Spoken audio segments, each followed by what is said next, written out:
हमारे साथ मौजूद हैं मशहूर मारूफ शायर, साइंसदान और सामाजिक कारकुन प्रोफेसर गौहर रज़ा साहब। हम उनसे बात करेंगे कि आखिर देश में क्या वाकई मानव अधिकार पर काम हो रहा है, क्या वाकई यहाँ के जो इंसान हैं उनके हुकूक महफूज हैं।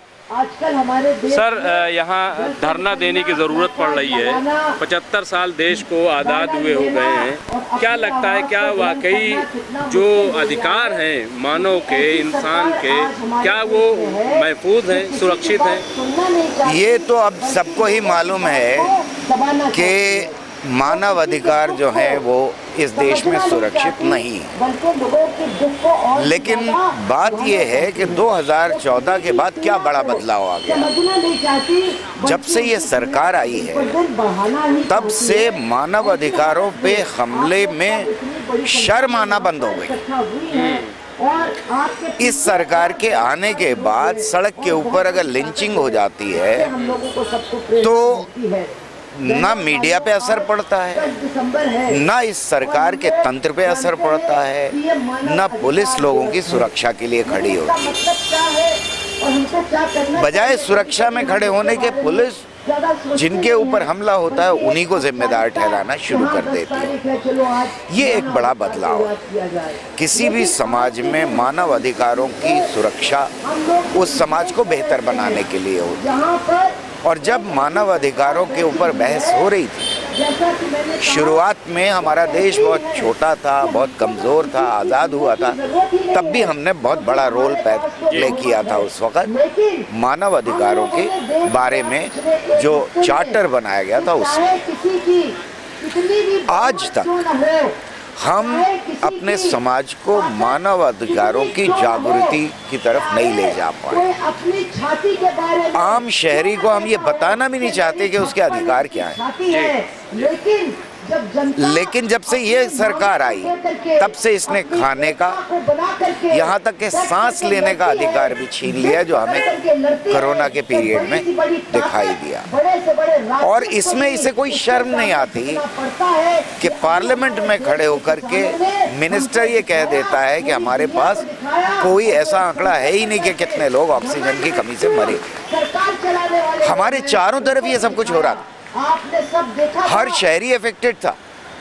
और बड़ी बेशर्मी के साथ एक जो जिंदा रहने का अधिकार है उसके बारे में हमारा मिनिस्टर कहता है कि मेरे पास कोई आंकड़ा ही नहीं। तो ऐसे हालात में ज़रूरत इस बात की है कि हम मानव अधिकारों की सुरक्षा के लिए जगह जगह आवाज़ उठाएं। आप मानव अधिकार की सुरक्षा की बात कर रहे हैं, लेकिन जिस संविधान के जरिए, जिस आइन के जरिए ये मानव अधिकार देने की बात की जा रही है, आज वही खतरे में है। ऐसा कहा जा रहा है कि उसी को खत्म करने की कोशिश की जा रही है। तो कैसे फिर अधिकार की लड़ाई लड़ी जाएगी? देखिए, अधिकार की लड़ाई जब हमारा संविधान नहीं था तब भी हम लड़ रहे थे, अंग्रेजों के खिलाफ लड़ रहे थे। तब तो ये संविधान था नहीं हमारे हाथ में। तो दुनिया में मानव अधिकारों की लड़ाई चलती रही है और चलती रहेगी। बात दूसरी बहुत अहम है, हमारी लड़ाई को बड़ा धक्का लगा है। हर साल मानव अधिकारों का ये दिवस मनाने का मतलब यह है कि हम बेहतर से बेहतर मानव अधिकारों के बारे में आगे बढ़ते जाएं। आज एक अधिकार है, हमारा मानव अधिकार है जिसका रिकॉग्निशन है, तो कल और 4 मानव अधिकारों का रिकॉग्निशन हो जाए। जैसे जिंदा रहने का अधिकार है, जैसे छत का अधिकार है, जैसे पढ़ाई का अधिकार है, जैसे खान पान का आवाज़ उठाने का अधिकार है। ये सारे अधिकार मानव अधिकारों में धीरे धीरे शामिल। तो हमें हर साल मनाना चाहिए, लेकिन जो अधिकार मिले हुए थे आज वही ख़त्म किए जा रहे हैं। तो फिर ये जो डिमॉन्स्ट्रेशंस है, ये जो प्रदर्शन है, ये बहुत अहम हो जाते हैं। एक ख़ास तबके को टारगेट करने की कोशिश की जा रही है और उसी की बुनियाद पर सीए लाया गया था, एनआरसी कराने की बात की गई थी और ये कहा गया था कि घुसपैठिए एक ख़ास तबका, आप जानते हैं किसको मैं कह रहा हूँ, मुसलमानों के बारे में। तो उनके जो अधिकार पहले छीनने की कोशिश बिल्कुल खुल्लम खुल्ला की जा रही है, उस पर क्या कहेंगे? मैं सीए को सिर्फ मुसलमानों के अधिकार पर हमला नहीं मानता। हर नागरिक बराबर है। मुसलमानों के ऊपर हमले हो रहे हैं और बड़े टारगेटेड हो रहे हैं और विभाजन करने की भी कोशिश की गई, लेकिन इस विभाजन के पर्दे के पीछे इस देश के हर नागरिक के नागरिकता के अधिकार के ऊपर वो हमला था। आप ये सोचिए कि जब कोई राशन कार्ड बनवाने के लिए जाता है तो वो हिंदू हो या मुसलमान हो, उसे उतनी ही परेशानी उठानी पड़े।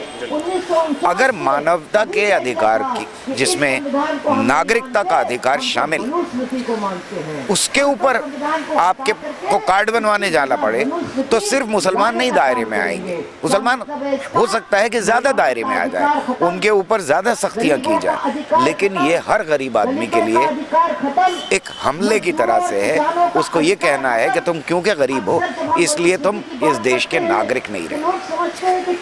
आप बिल्कुल सही कह रहे हैं कि उसको मुसलमानों के ऊपर हमले की तरह से इस गवर्नमेंट ने पेश किया, और खास तौर से आरएसएस ने उसको ये कहा कि हम हिंदुओं को बचा रहे हैं, हम तो मुसलमानों के ऊपर हमला कर रहे हैं। जी बिल्कुल, ये बात कही। ये गलत था, ये झूठ था, ये हर शहरी के मानवता, हर शहरी के नागरिकता के अधिकार के ऊपर हमला। ये समझ लेना चाहिए कि 70 साल के बाद अगर कोई सरकार आके आपसे ये पूछे कि आप इस देश के नागरिक हैं या नहीं, तो ये कितनी शर्म की बात है किसी डेमोक्रेसी के। बिल्कुल, ये सरकार और ख़ास तौर से ये होम मिनिस्टर और प्राइम मिनिस्टर जो अपने लोगों को भी, अपने मिनिस्टर्स को भी कंसल्ट नहीं करते, जो पूरे के पूरे डेमोक्रेटिक ढांचे के ऊपर हमला कर रहे हैं, वो आज एक आम नागरिक के इस देश में पलने, बढ़ने, बसने, रहने, शिक्षा हासिल करने या छत हासिल करने के अधिकार के ऊपर। लेकिन लोग उठे, और मैं ये समझता हूँ कि ज़्यादातर जगहों पर जो स्टेज का संचालन था, जो बूढ़ी औरतें माएँ बैठी थीं, वो मुसलमान थी, लेकिन जो 20,000 और 1 लाख और 1.5 लाख और 2 लाख लोग इकट्ठा हो रहे थे, वो सिर्फ मुसलमान नहीं थे, उसमें सब थे।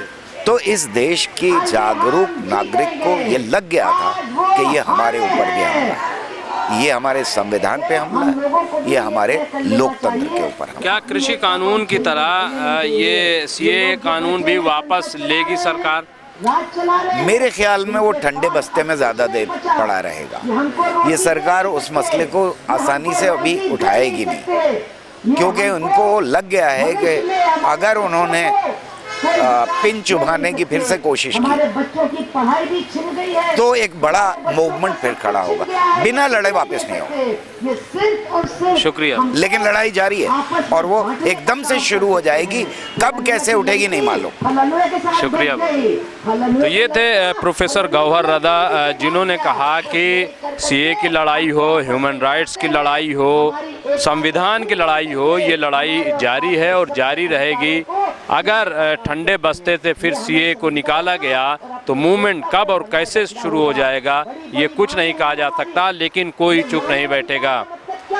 कैमरामैन अब्बास फजल के साथ मैं मुमताज़ आलम रिजवी।